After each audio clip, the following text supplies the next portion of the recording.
చోటే నిలబడితే ఆ కిక్కు వేరే ఉంటది. అంతేకాక ప్రపంచం కూడా మనల్ని ప్రత్యేకంగా గుర్తిస్తుంది. అలా కాకుండా నిరాశ చెంది వెనకడుగు వేస్తే చరిత్రలో మనకంటూ గుర్తింపు ఉండదు. ఇలా పడిలేచిన కెరటంలా నిలబడిన వాళ్లు ఎందరో ఉన్నారు. తాజాగా ఇండియా సౌత్ ఆఫ్రికా సిరీస్లో కూడా ఒక క్రికెటర్ అలానే వెలుగులోకి వచ్చాడు. అతడే దక్షిణాఫ్రికా ప్లేయర్ సెనూరాన్ ముత్తుస్వామి. గువాహటి వేదికగా జరుగుతున్న రెండో టెస్టులో ముత్తుస్వామి పేరు ప్రత్యేకంగా వినిపిస్తుంది.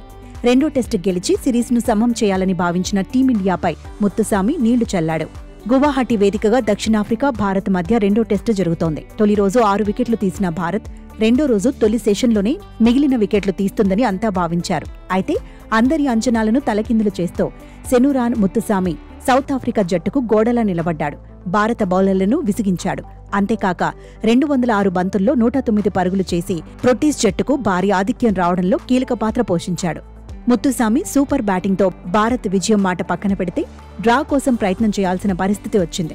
2017లో నైట్స్ టీంపై 181 పరుగుల విధ్వంసకర ఇన్నింగ్స్ ఆడినప్పటికీ ఆ జోరును ముత్తుస్వామి ఎక్కువ కాలం కొనసాగించలేదు.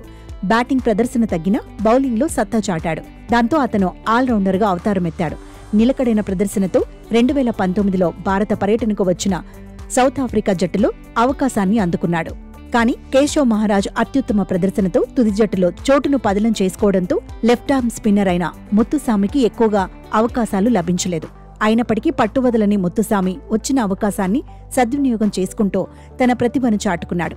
తాజా మ్యాచ్లో ఏమాత్రం అంచనాలు లేకుండా బరిలోకి దిగి అద్భుతమైన శతకంతో ఆకట్టుకున్నాడు. అవుట్ ఆఫ్ సిలబస్లా వచ్చి సెంచరీ బాదిన ముత్తుస్వామిని చూసి భారత బౌలర్లు షాక్ అయ్యారు.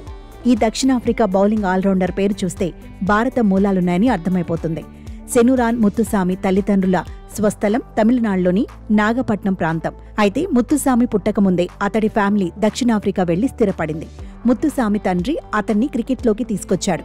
చిన్న వయసులోనే సెనూరాన్ ఆటలో బాగా రాటు తేలాడు. తన 11వ ఏటలోనే తండ్రిని కోల్పోవడంతో ఒక్కసారిగా జీవితంలో అయోమయం నెలకొంది. తన తండ్రి లేకపోయినా ఆయన కోరికను తీర్చాలని ముత్తుస్వామి బలంగా సంకల్పించాడు. రోజు 5-6 గంటలకు తక్కువ కాకుండా క్రికెట్ సాధన చేసేవాడు. నిత్యం యోగా చేయడం, తరచుగా గుడికి వెళ్లడం అతడికి ఇష్టమైన అలవాట్లు.